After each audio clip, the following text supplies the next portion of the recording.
One of my first experiences happened, what I would consider the first breakthrough moment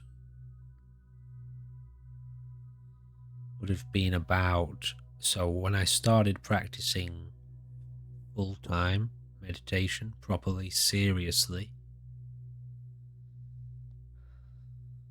it would have been somewhere around about 18 months in.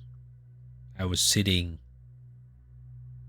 on a step inside a house.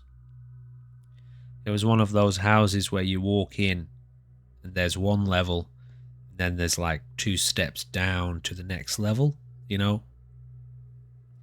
And I was sitting on this wooden step with my back against a little column, brick column.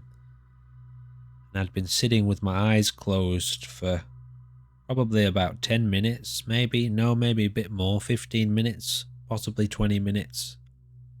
And I was looking out of a cave, from inside the cave, and I could see the entrance to the cave probably about 30 feet away from me. The bright sun was shining in a blue sky out of the entrance to this cave, and the vision probably lasted about 2 seconds.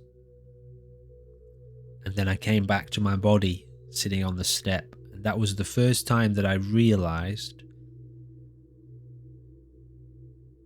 that whatever I was in here, is also somewhere else.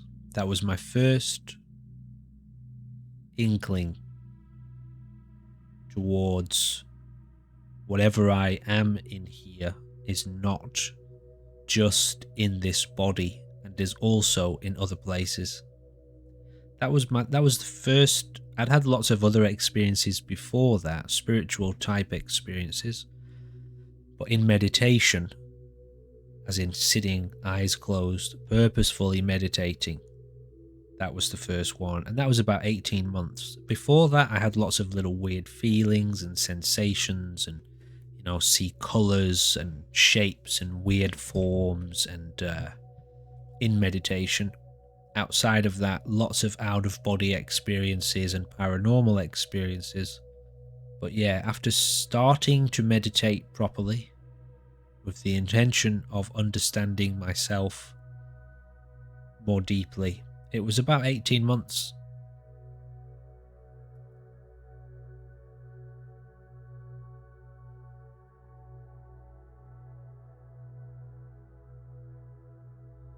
And it reminded me of another experience I'd had on ecstasy when I was younger.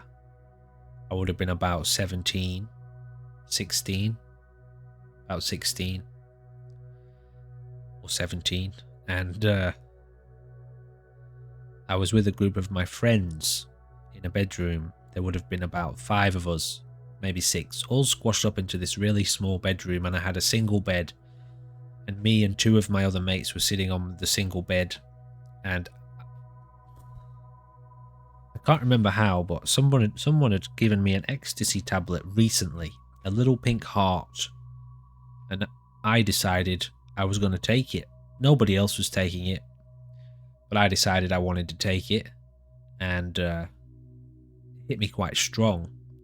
No one else was taking it, obviously, and I ended up sitting on the bed next to a few of my friends, and I'd closed my eyes because of the intensity of the feelings, the chemical effect on my body was very pleasant, and so I sat with my eyes closed and I just tuned into the feeling.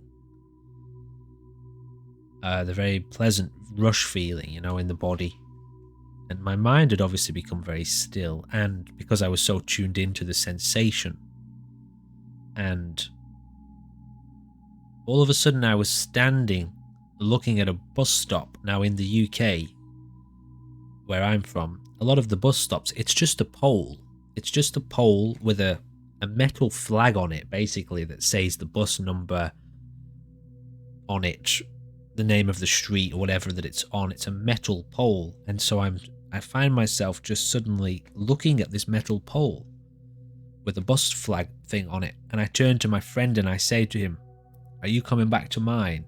And as soon as I say that, I'm opening my eyes and I'm in the room. And I physically turned to my friend, my best friend who was sitting next to me, and I said to him, "Are you coming back to mine?" But as I said it, I realized I was already in my bedroom.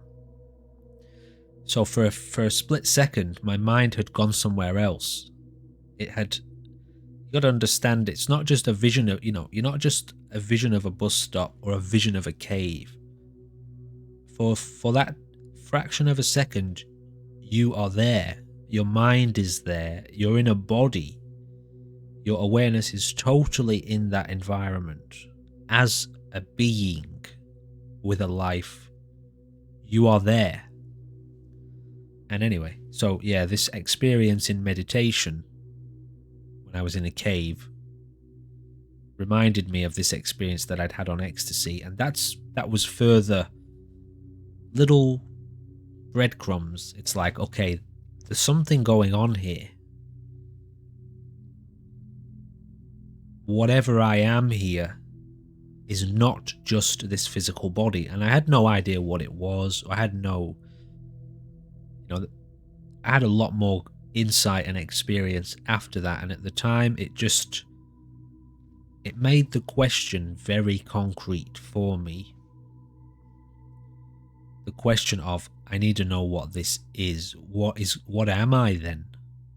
What is this life? If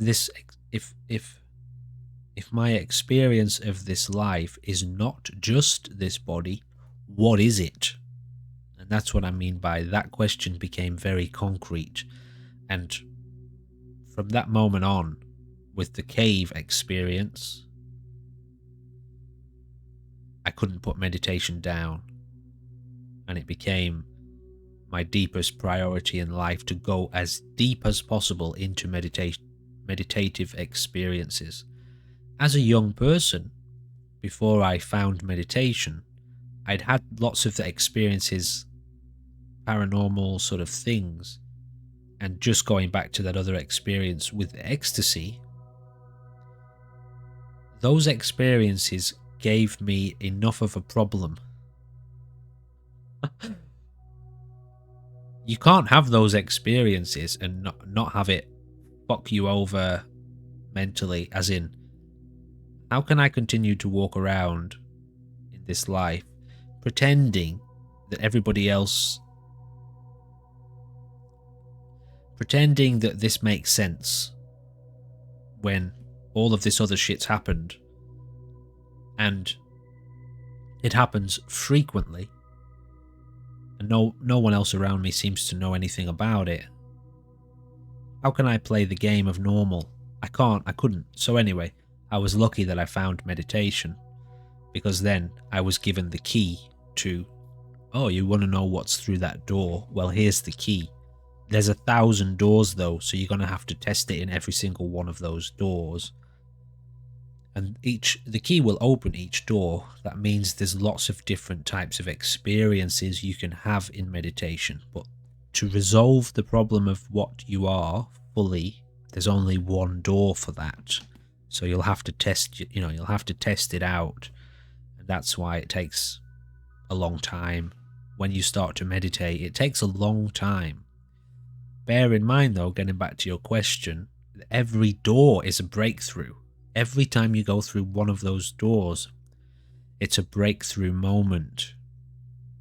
But there's one door where the breakthrough is that there's no more breakthroughs after that. So that's the one you're aiming for, obviously, if you want to go all the way. But that's hard. That's hard. It's hard to get through, and it's hard to live with.